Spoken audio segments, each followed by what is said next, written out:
All right, here's a 63 steering column, and I've been doing some videos on steering column for 64, 65, so I want to show you guys the difference. This is the gear shifter tube, and it has some teeth up lining up against the steering column, so that way it's nice and centered. It's not loose like a 64, 65.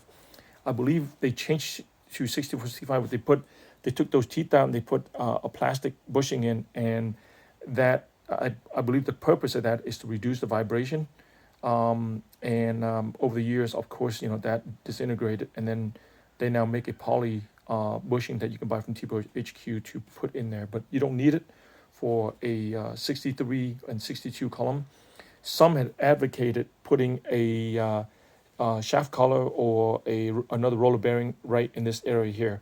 I'm not a fan of it. The reason why is because Ford wants this thing to roll independently of this, and they don't want anything to touch this to reduce the vibration. So that's my take on it. Others may disagree with whatever. Everybody, can do whatever they want to do to their own car.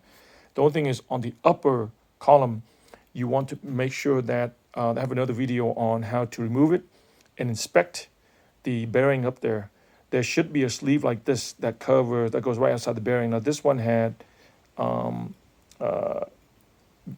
gotten bad over the years. Where's it at? Right there, right? So it's cheap to replace it, like under $10 from T-Boat HQ. So again, going back is double check, make sure that this is good up there, that the bearing's good up there, and that you want to spray some grease in here or whatever that is to make sure that this thing here rolls nicely and freely versus the steering column. And then use this opportunity to put your gear shifter in the right position that you want it, and then adjust your neutral safety switch to engage. Let's say you want to put it right in the middle of the P, then you want to adjust the neutral safety switch and use a voltmeter to check to make sure that at that P position, your neutral safety switch is positioned so that it's engaging these two right here are connecting. That's for your neutral and park position so that you can start the car, and this is your reverse.